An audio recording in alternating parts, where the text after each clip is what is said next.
Hola, ¿qué tal? Soy Dora Villalobos Mendoza y esto es Ecos de Mirabal, periodismo con visión derecho humanista. Ya estamos martes 7 de junio de este 2016 y hoy es el Día de la Libertad de Expresión. Si bien es una fecha que impuso el gobierno federal para conmemorar este día de la libertad de expresión, pues bueno, a lo largo y ancho muchos periodistas y medios de comunicación lo celebran y de alguna manera pues se considera como una de las fechas, porque en el terreno internacional es el 3 de mayo el día que conmemoramos como el Día de la Libertad de Expresión, pero bueno, también hoy, y además nos da como el pretexto para tocar este tema que es tan importante.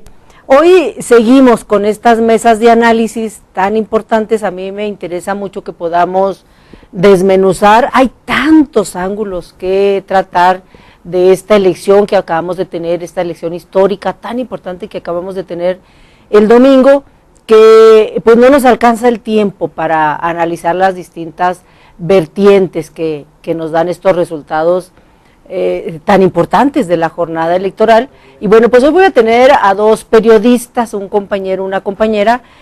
Por lo pronto déjeme presentarle al compañero Memo Hernández, que ya está conmigo aquí, y a ratito se nos sumará también Pati Mayorga, que viene en camino. Memo Hernández Gutiérrez. No, Rodríguez. Le pregunto el segundo apellido porque hay otro compañero Memo Hernández por ahí, y entonces, bueno, dos Memos Hernández, pero Memo Hernández aquí. Yo te agradezco mucho que vengas, Memo, gracias a ti, y que me ayudes, y al ratito que se nos sume Pati, a hacer reflexiones, ¿no? Acabamos de tener una elección muy importante. A mí me interesa mucho tu opinión.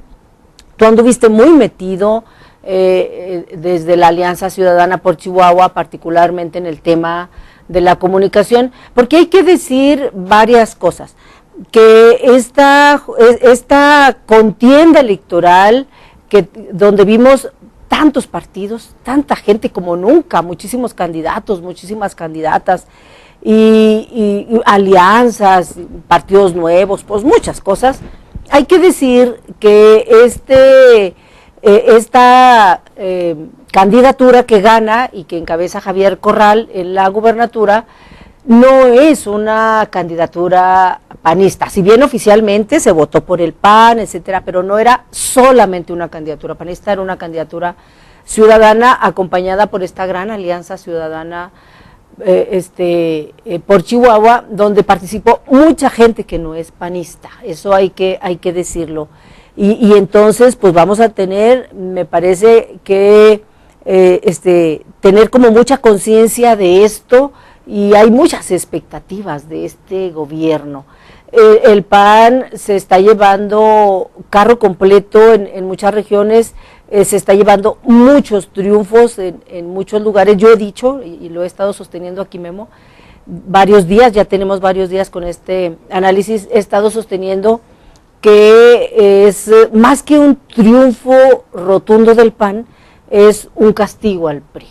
Y hay muchos elementos para poderlo decir, porque de hecho en algunos lugares este castigo no se vio el PAN, nada más el PAN beneficiado. Se vieron, por ejemplo, en Juárez, el candidato independiente, en Parral, un candidato independiente, y en algunos municipios, si bien muy poquititos, el Movimiento Ciudadano, pero el PRI sí se vio hacia abajo, así de manera muy clarita, pues no. Bienvenido, Memo, yo te agradezco. Y bueno, pues a mí me interesan tus impresiones de entrada. De manera general, ¿tú cómo ves? Y luego ahorita le entramos a temas muy específicos. Sobre lo que me decías, de si es una elección de partidos, si es una elección de la sociedad civil, creo que es una elección que tiene elementos de partido, pero tiene un componente muy importante de ser una elección ciudadana, de ser una elección que tiene muchos componentes, no únicamente de la sociedad organizada o de la sociedad civil, sino de grupos sociales que no están organizados, pero que interactúan de una manera diferente y la cual no ha sido interpretada de forma correcta por los partidos políticos tradicionales, y que tampoco fue interpretada de forma correcta por las candidaturas independientes. Es decir, parte del fenómeno de que las candidaturas independientes no prendieran como se esperaba es porque no utilizaron los mecanismos de promoción política que eran adecuados para el escenario nacional, perdón, para el escenario local. Y por el contrario, trataron de utilizar los mecanismos que habían funcionado en las elecciones del Bronco y de Kumamoto, cuando es muy difícil transpolar una figura, por ejemplo, como la del Chacho Barraza, a alguien como Kumamoto, o la figura de alguien como Enrique Terrazas o de Javier Mesta a alguien como el Bronco. Exacto. Y además son fenómenos que tienen temporalidades diferentes. Mientras los otros fenómenos eran fenómenos novedosos, pues estos eran unos fenómenos que estaban ya como, por decirlo de alguna manera, ya más vistos. Y por lo tanto perdían mucho del espectro de aura de novedad que tenían los otros dos fenómenos. Eso es por el lado de los independientes.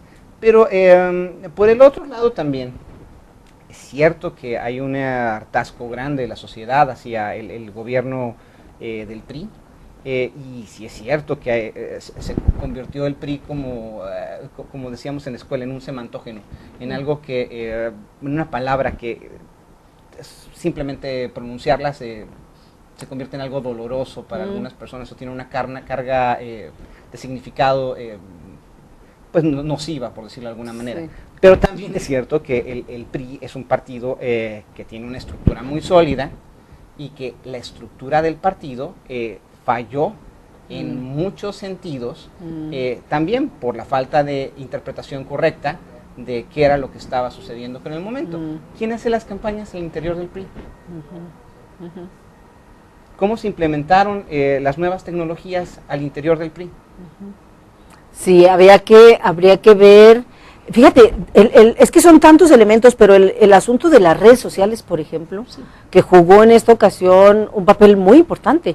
Y yo creo que los partidos sabían que iba a jugar, y los candidatos y las candidatas sabían que las redes sociales, más allá de los medios tradicionales, que también juegan un papel, pero eran fundamental, ¿no? Habría que ver cómo las manejaron. Sí, yo te... qué mercadotecnia, etcétera. Claro, sí. O sea, si fue una actividad centralizada, si fue una actividad que se dirigió desde un búnker, si fue una actividad que trató de controlar los mensajes, o si fue por el otro lado una actividad, como a mí me parece que sucedió más bien en la campaña de Javier Corral, una actividad que permitió la interacción de la gente, que permitió que la gente no únicamente replicara los mensajes, sino que escribiera los mensajes, y que muchos de los mensajes se integraran en el río de información que era proporcionado o que era de beneficio para la campaña, por decirlo de alguna manera. Y esas visiones, o sea, esos pequeños detalles que pueden parecer intrascendentes, pero que finalmente son los que definen si los jóvenes o no se suman, perdón, o no, a las redes sociales, o a la simpatía por un partido, o si cibermilitan, por decirlo de alguna manera, por alguien, pues pueden convertirse en porcentajes decisivos finalmente de la campaña, y en un elemento muy importante del estado de ánimo de los electores en general, porque el estado de ánimo de los hijos se replica en los papás y en los abuelitos y en los maestros y en absolutamente todo. Entonces, a mí me parece que el PRI, en esta ocasión, pues bueno, volvió a recurrir a sus asesores de siempre. Quizá trajeron gente nueva que tomara fotografías, o que trajera cámaras nuevas, pero la estrategia, lo que se dice en sí, la estrategia, la delinearon los mismos personajes de siempre. Y si uno visualmente y en contenidos ve una campaña del PRI de este momento, o sea, la que acabamos de tener, y escucha los discursos y el tono del discurso, y la compara con la que tuvimos hace 10 años, cuando la situación era totalmente diferente, cuando nadie tenía Facebook en su teléfono, pues es la misma. Pero lo grave no es eso, es que si la comparas con la de 1996 o 95, o cualquiera de los mediados de los 90, va a ser muy parecida. Y de mediados de los 80 va a ser muy parecida. Y fíjate, esto es raro, porque en teoría pensaríamos que el PRI se pone las pilas, y que el PRI está en todas, y que por eso pues logra ganar, ¿no? Pero y fíjate, yo ese análisis yo no lo había hecho, y yendo más allá, incluso el candidato, es que Corral es más joven, me parece que es un señor que ha estado muy involucrado en el asunto, muy modernizado con las redes, con las comunicaciones, etcétera, y Serrano, un señor ya más mayor, más tradicional, quizá, que a lo mejor no tiene esta experiencia en el terreno de manejar redes, y si no manejan, pues difícilmente pueden aceptar también. Eso que me emocionas es cierto, por un lado, pero si regresamos poquito a lo anterior, la que te estaba diciendo, lo importante no es que tengas gente que vaya al diplomado de George Washington University, y luego que vayan a Francia o a donde sea que haya que ir al curso de capacitación. Lo importante es que quien gira las instrucciones de cómo debe ser la campaña sea alguien que entienda el momento social y político. Sí, quizá tengan a la gente pero quien dirige, pero ellos no son los que dirigen. Exacto. No le entienden, ¿no? Exacto, ellos no son los que dirigen. Exacto. Y puede que estén dentro del cuerpo de asesores, pero dentro del cuerpo de asesores no toman las decisiones, exacto, quizá asesoran en algunas de las decisiones, y ese asesoramiento no es suficiente como para tomar las decisiones de manera asertiva. Ahora, por el otro lado, tienes a alguien como Javier Corral, que representa no nada más la vanguardia política, sino que representa la vanguardia en el entendimiento de las telecomunicaciones en México. Sí, totalmente. No es alguien que necesite asesores de vanguardia, es alguien que no necesita ser asesorado en este tema.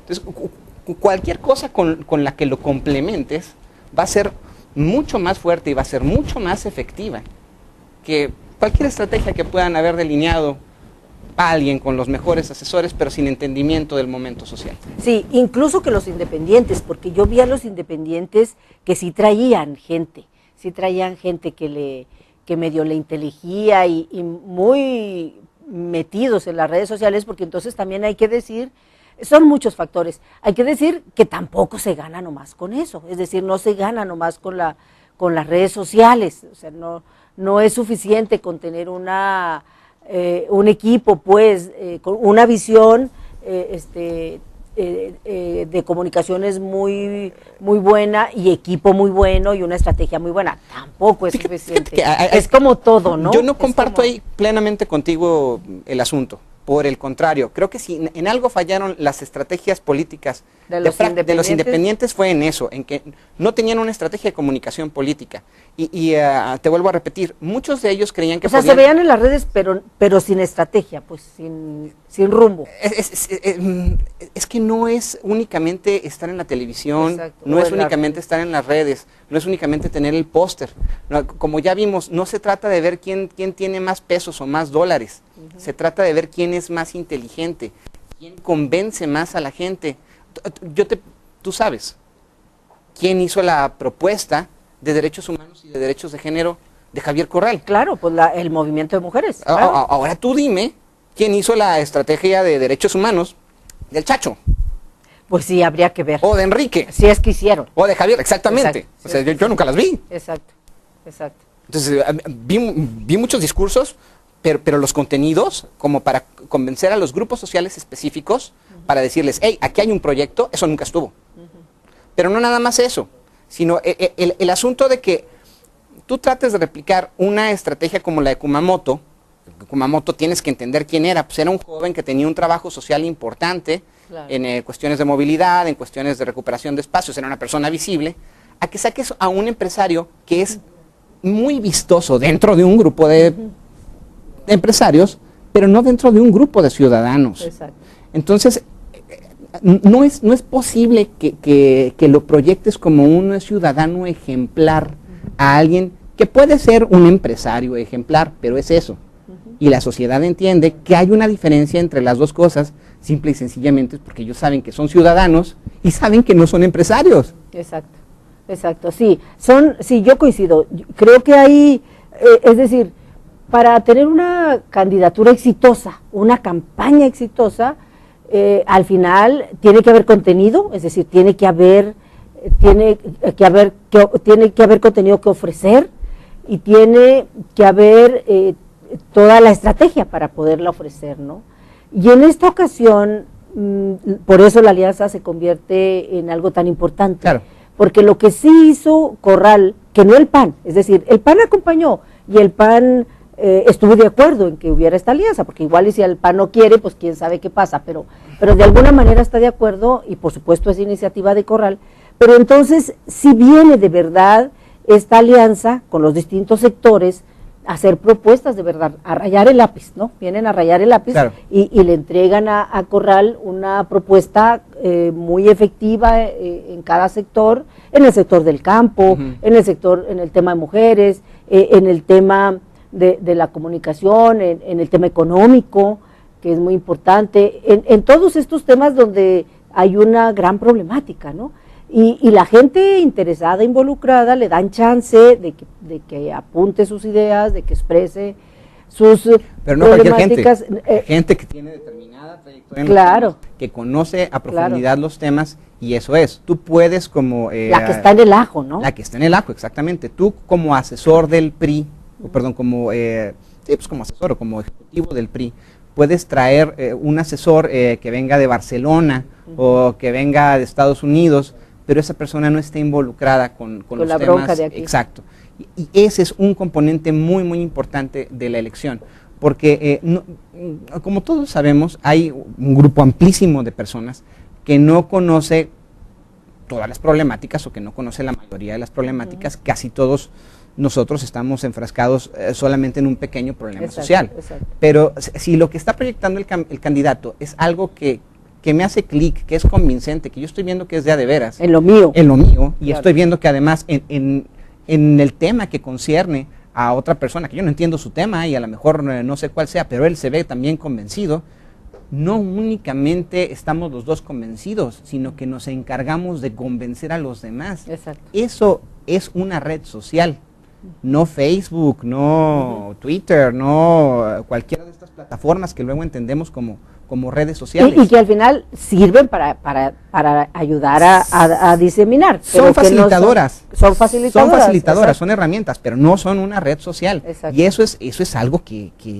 hay que entender. Sí. Y que desde la perspectiva, te puedo decir, que desde la perspectiva de Javier Corral y de su esposa, Que se involucró. claro, está muy, muy bien entendido. Pues ellos han trabajado con diferentes grupos sociales desde hace muchísimo tiempo.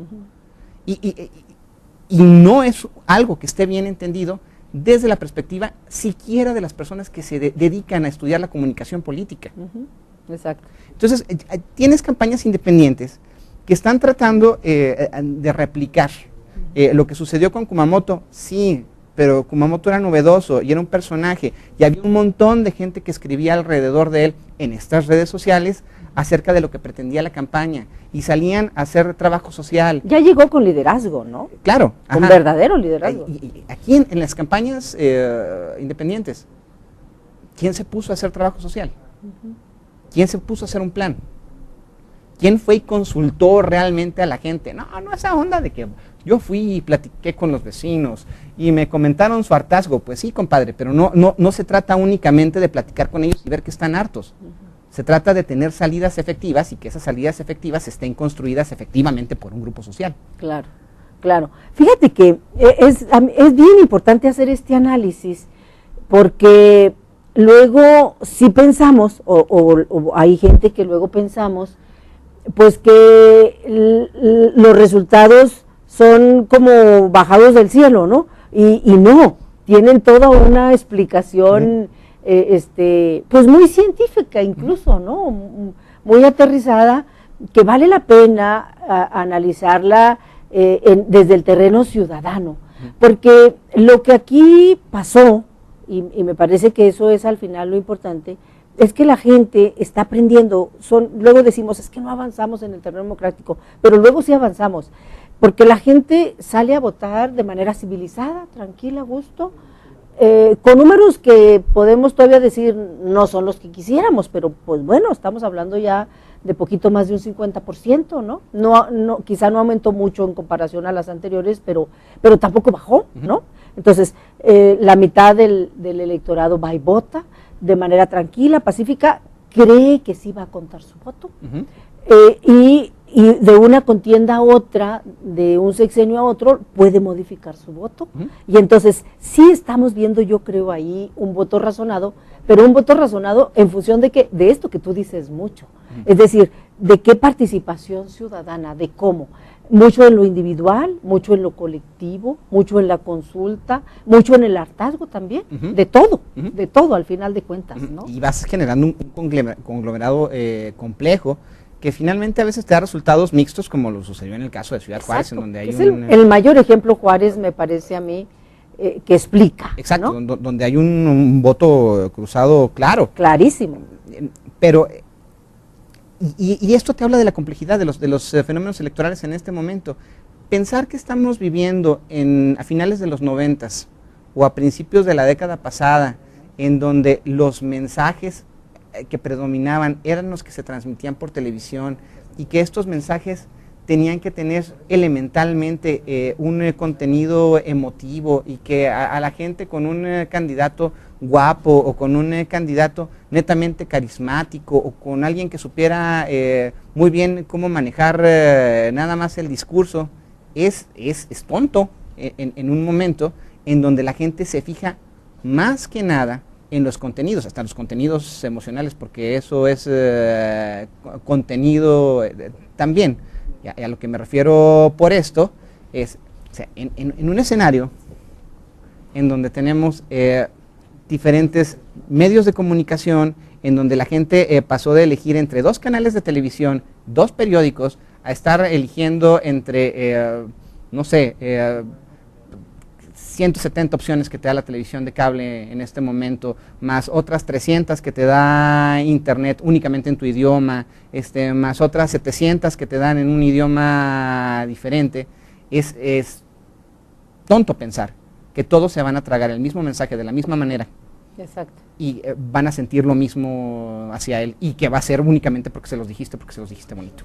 Sí, me da mucho gusto, se está sumando aquí a este panel también Pati Mayorga, y bueno, pues la vamos a recibir con muchísimo gusto. Pati, bienvenida a estas mesas que estamos haciendo y que yo pienso seguir haciendo un buen ratito, porque vale la pena, yo creo que vale la pena. A mí me parece que sí nos falta todavía poquito a los medios de comunicación a hacer este tipo de análisis, este tipo de reflexiones, y ayudar a dar herramientas a las personas que nos pueden ver, pues para que también avancemos en el razonamiento de qué pasó, en el razonamiento social, en el comportamiento social colectivo de qué pasó, de para qué sirvió mi voto, cómo fui yo a votar, y además también a lo que viene, porque hay que recordar que el voto,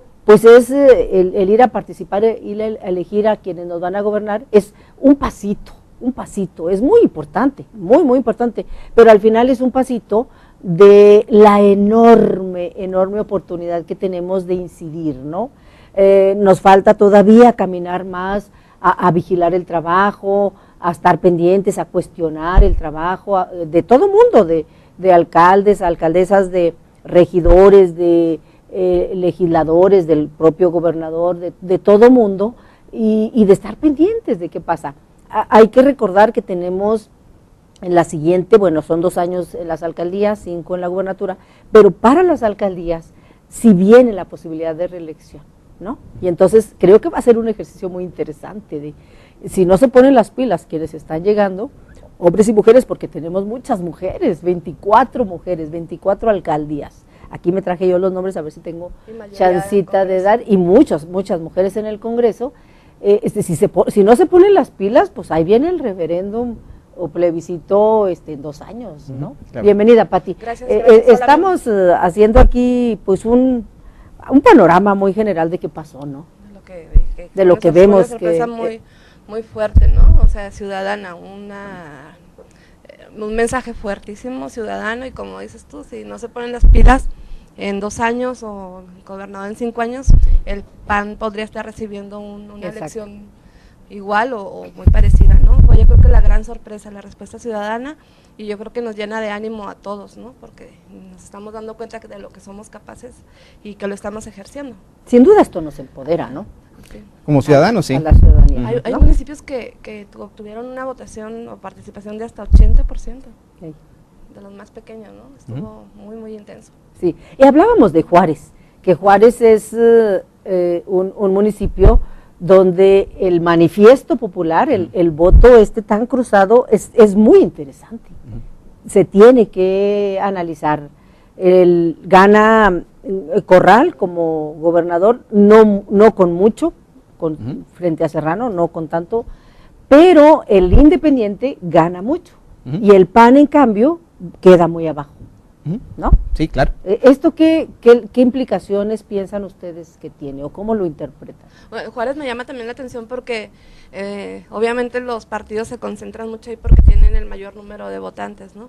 Y ahí fue donde aplicaron más las encuestas, bueno, igual acá en Chihuahua, y es donde quedó como el vacío, ¿no? Porque la gente no opinó, ya harta, ya no participó en muchas encuestas según lo que ahora analizan, pero sale a votar, ¿no? Y da su respuesta contundente. Yo creo que Juárez ha crecido como sociedad, ¿no? Como las mismas organizaciones civiles estaban en sus análisis de cómo votar, de su voto inteligente, le llamaban ellos, estaban muy divididas, ¿no? O sea, generalmente las ONGs iban Corral, el independiente podía ser en algunos casos o algún otro candidato de la alcaldía y contemplaban a Morena en diputaciones, ¿no? Algunas.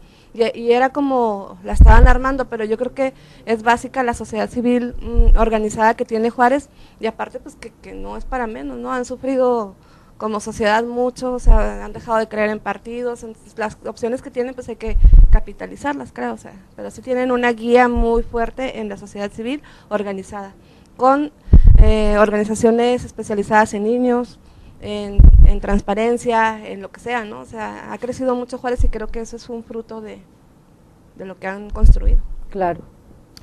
Yo lo que creo es que Juárez tiene una problemática brutalmente fuerte y que cuando tienes problemáticas sociales tan grandes, a los ciudadanos no les queda más que hacerse más inteligentes y más participativos también. Y dentro de este fenómeno como de crecimiento de la conciencia social, se diluye la presencia de los partidos. Es algo que pudimos ver con otros tintes también aquí mismo en Chihuahua, ahorita si quieres platicamos de eso, pero el asunto de que la gente no vote tanto en este momento, bueno, no, en el caso de Juárez no se trata de tanto, se trata de no votó nada por el partido, votaron por los proyectos y por lo que representaban cada uno de los proyectos, y cuando te digo que votaron por los proyectos pues no votaron finalmente por las personas tampoco, o sea, no votaron porque fuera muy carismático, porque me cae bien, sino por lo que representaban y por los grupos a que representaban esas personas. Sí, yo creo que sí. Yo creo que sí. Yo creo que Juárez se fue con un voto muy inteligente de qué realmente le convenía en la presidencia, en la alcaldía, en la gubernatura, que le pudiera ir bien. Claro.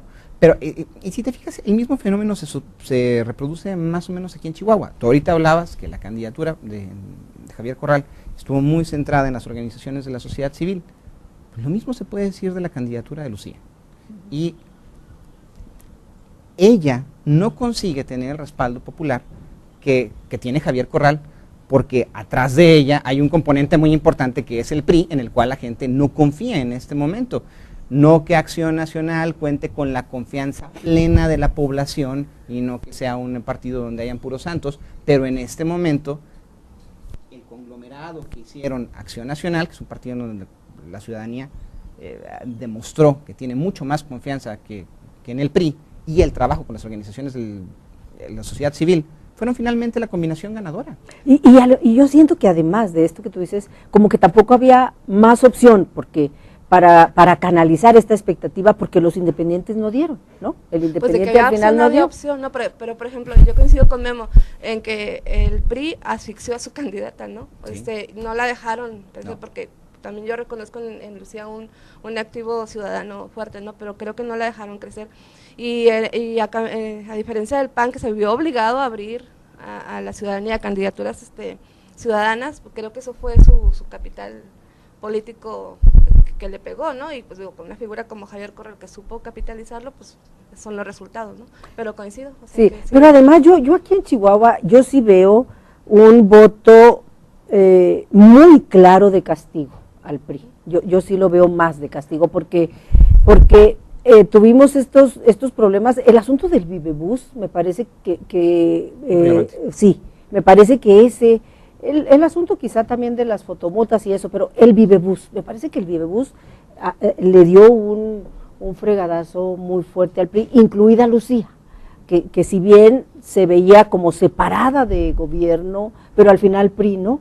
Y me parece que la gente estaba muy molesta, y no es para menos, es que justo en plena campaña parecía como hecho adrede. El Vivebús ha tenido crisis recurrentes una y otra vez, pero en los momentos más álgidos de la campaña se acrecentaron los problemas del Vivebús, pero enormemente.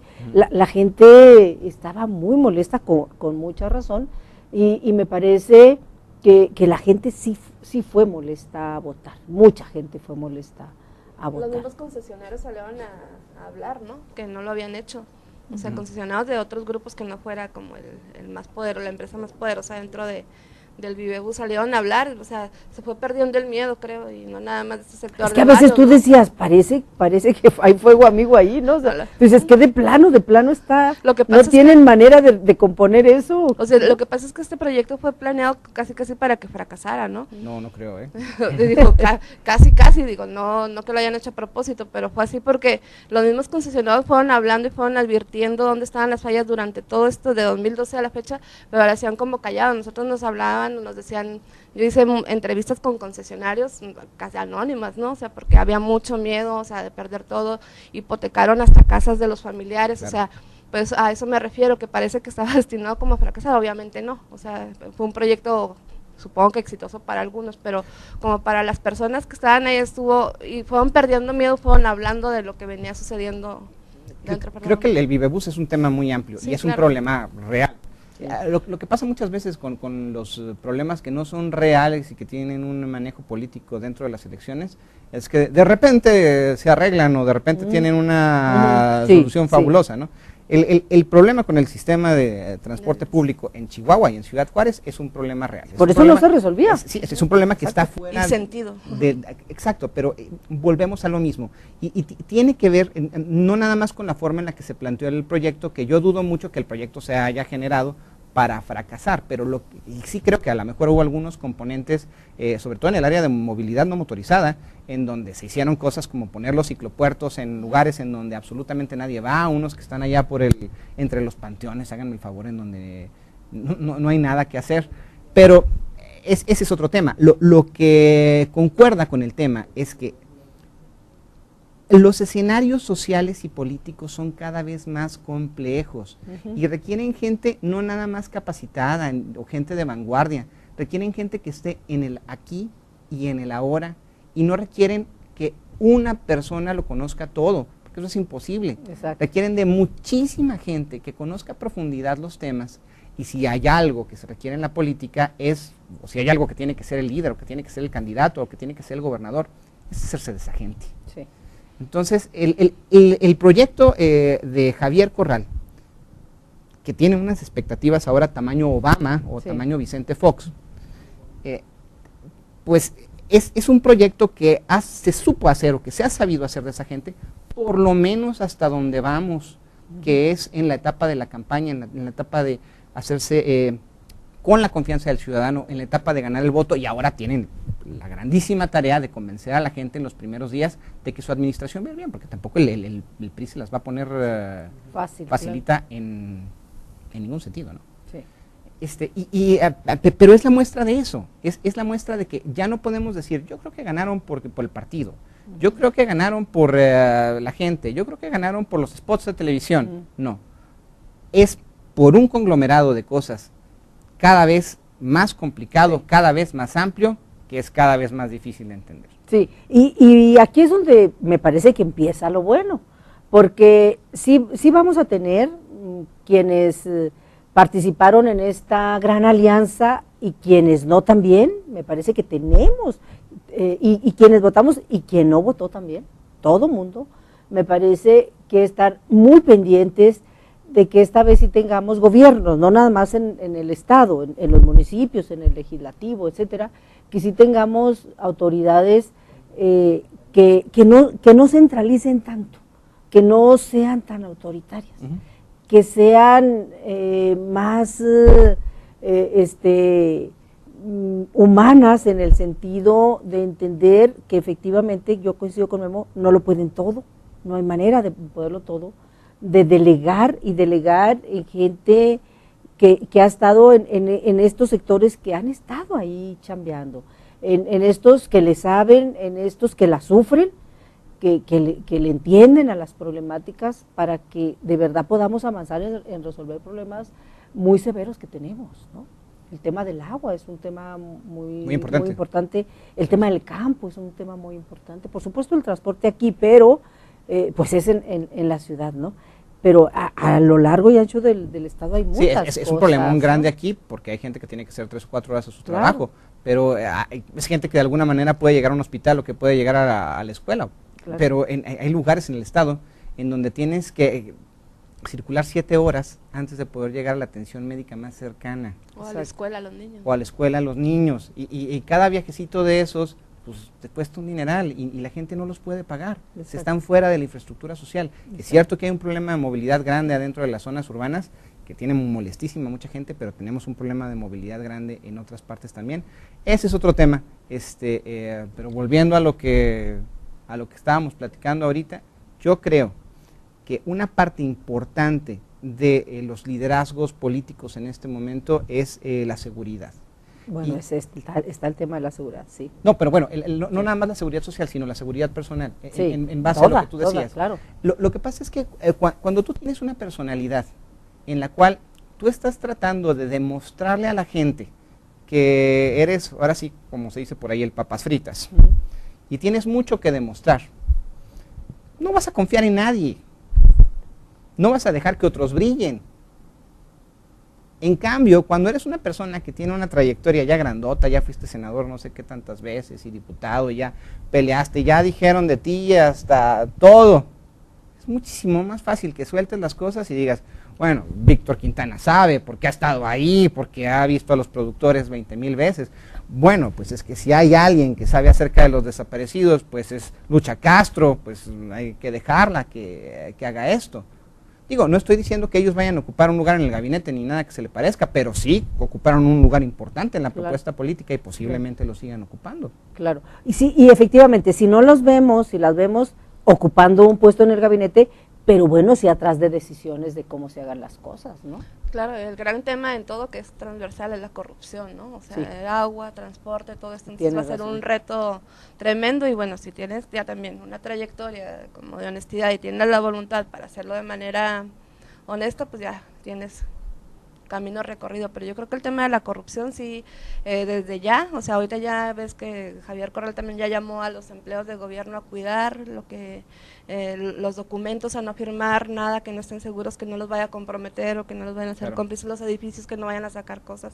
Ahorita mismo se está trascendiendo a medios que buscan aprobar otra deuda, una gran deuda, ¿no? Está yo no sé si sea cierto o no, pero esto para asusta hipotecar, mucho. No, es cierto porque salió de fuentes del Congreso, y que ya estaban cocinándolo, pero todavía no es un hecho que lo suban el jueves o no sé qué tan fácil les vaya a ser ahora con este panorama llevarlo a cabo, ¿no? Pero bueno, esto habla de que hay un problema financiero fuerte, entonces va a tener que ser el tema la corrupción, ¿no? Porque va a tapar ahí, porque pues hay mucho dolor detrás de todo eso. Sí, el tema de sancionar la corrupción y de evitar la corrupción, exacto, ¿no? De garantizar que no haya corrupción. Eso. Por ahí anda una caricatura, no sé si alguna vez la vieron, que está un orador diciendo, ¿quién quiere hacer un gran cambio y que el mundo mejore? A todos levantan la mano. ¿Quién quiere hacer algo para que cambien las cosas? Y nadie levanta la mano. Entonces, yo creo que también tenemos que cambiar nuestro entendimiento acerca del fenómeno de la corrupción. La corrupción, tradicionalmente la conceptualizamos como si fuera una especie como de anomalía social. En este caso, pues es un problema de estructura social, y a todos nos va a tocar pues hacer un cambio en nuestra forma de vida. Exacto. Para que las cosas cambien, y vienen o tienen que venir cambios de estructura, no nada más gubernamental, sino social, muy importantes para que esto cambie finalmente. Necesitamos cambiar nuestra concepción. Exacto, porque bueno, por ahí también decían que la corrupción es cultural, pero obviamente ya demostramos que no la queremos, ¿no? O sea, ya está demostrado que, pero ahora ¿qué vamos a hacer nosotros, no? Claro. O sea, no tenemos que ser congruentes como para poder exigir que el gobernante también lo sea. Exacto, exacto. Y bueno, sí, se está hablando ahorita, hay todavía 4 meses de transición, de lapso, ¿no? En que salga un gobierno y entre otro, y se está hablando de una proveeduría, en el caso del gobierno del estado, que está exigiendo los pagos. Se habla de esta posibilidad que se está citando a esta reunión sesión extraordinaria en el Congreso para hacer una petición más de deuda que coincide con este asunto de la bronca de proveeduría. Son como 15,000 millones de pesos aparte de los 46,000 millones que ya de por sí trae arrastrando la deuda, ¿no? Pues la situación, bueno, hoy tuvimos un problemón en Delicias con el regreso del alcalde, ¿no? De Beltrán del Río. También es riesgoso, es peligroso, estas actitudes o acciones que luego nos aceleramos, ¿no?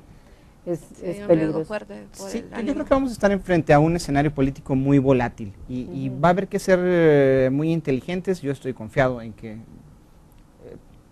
quienes ganaron están conscientes de que existe esta volatilidad.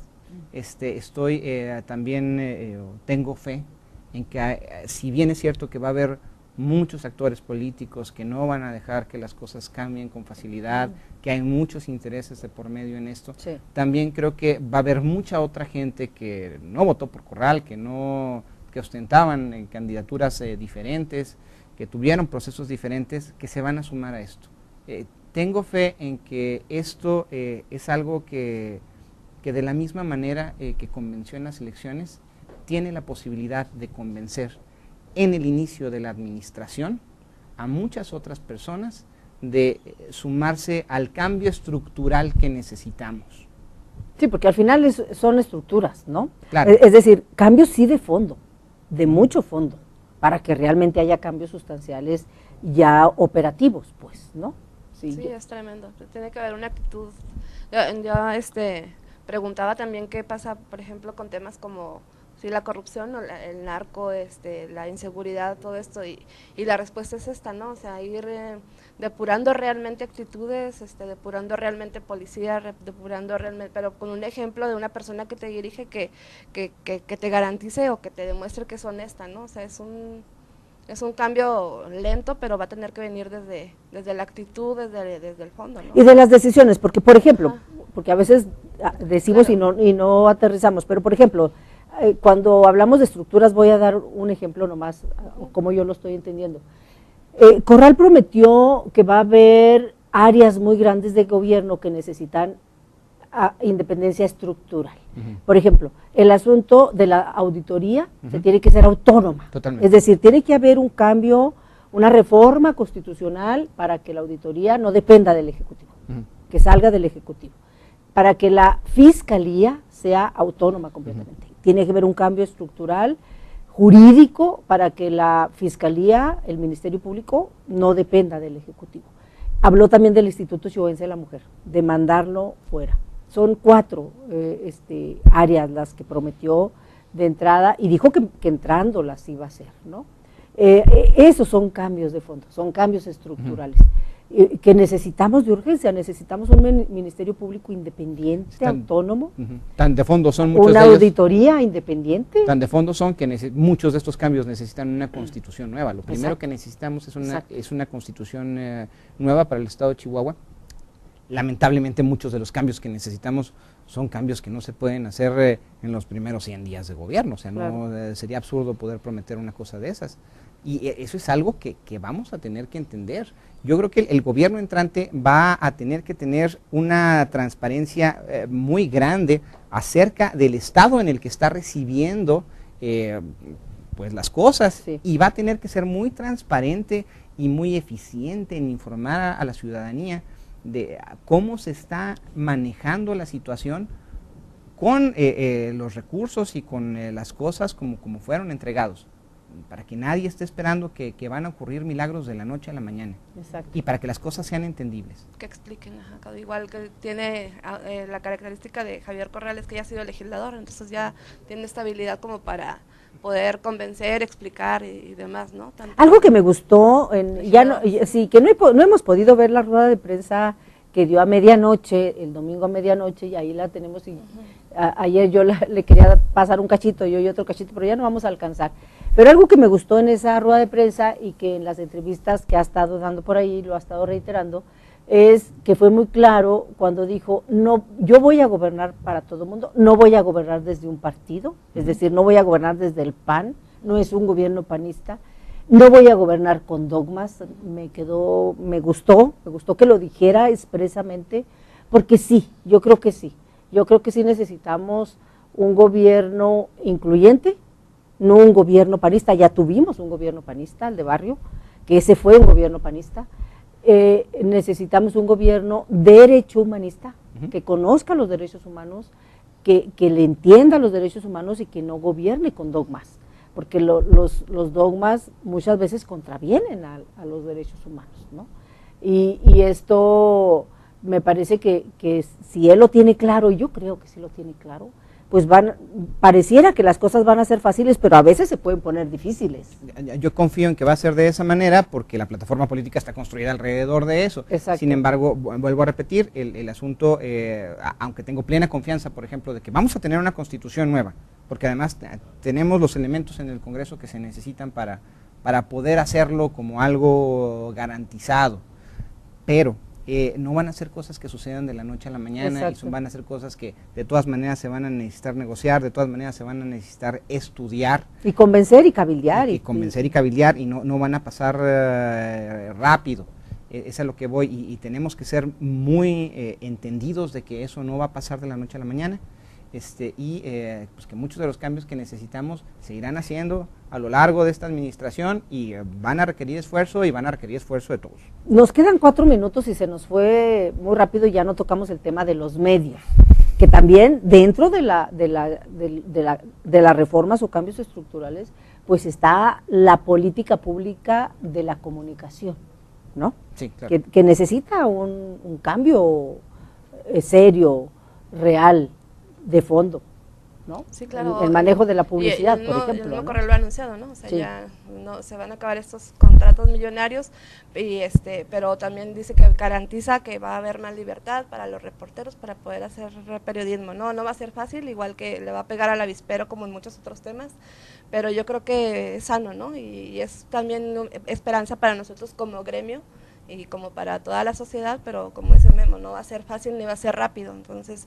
no hay que perder la esperanza, hay que involucrarnos a participar, y obviamente que sí, vienen momentos muy interesantes, a lo mejor difíciles, pero con esperanza, ¿no? Y yo les invito a ver si la semana que entra agendamos un día para que este tema sea el tema central.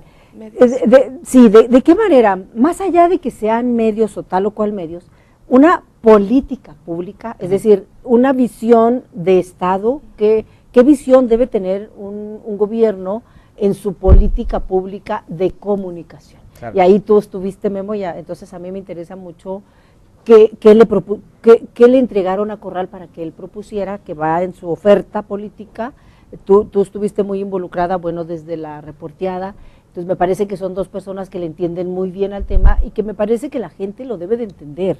Porque la gente dice, medios vendidos, medios que no creemos, claro, etcétera, pero de fondo hay más cosas. Sí, la dinámica de los medios de comunicación es complejísima, exacto, y representa muchos intereses. Exacto, y me parece que sí tenemos que entrarle a explicarlo, claro, pero no nada más explicarlo, sino sí a estar exigentes y vigilantes de que este gobierno tenga una política pública de comunicación que le beneficie a la gente. Claro. Ese es el chiste. Como tienen que beneficiar todas las políticas públicas, la educativa, la de seguridad, la del campo, todas le tienen que beneficiar a la gente, ¿no? No a unos cuantos, sino al propio que gobierno. sea un elemento de desarrollo social. Exacto, Eso. exacto. Y la comunicación es un elemento fundamental en el desarrollo democrático, fundamental. Pues que hagan lo que tienen que hacer, ¿no? Punto. Sí, bueno, nosotros que estamos en el ajo, me parece que le entendemos y lo podemos explicar y vale la pena explicarlo y luego a veces pues no lo explicamos. Sí, ¿cómo lograste? Te voy a agradecer mucho. Me parece que es un tema, que dejamos entre montones que dejamos pendientes. Yo les agradezco muchísimo, pues se nos fue muy rápido, ahora vimos tópicos nuevos que no vimos ayer y los otros días y vamos a estar viendo más vertientes de esta jornada, de los resultados de esta jornada electoral y lo que viene, porque esto pues apenas arranca, apenas viene, ¿no? A Memo, muchísimas gracias, a Pati, muchísimas gracias, a todo el personal técnico que hace posible, Jaime, que sigue aquí estrenándose, y bueno, pues ahí le va agarrando en el camareo, muchas gracias, Jaime. Allá adentro, a Ana Laura, a Alan, a Dani, a Jorge, a todos los compañeros, a la compañera Viviana en la producción y a usted que nos sigue en Ecos de Mirabal. Hasta mañana.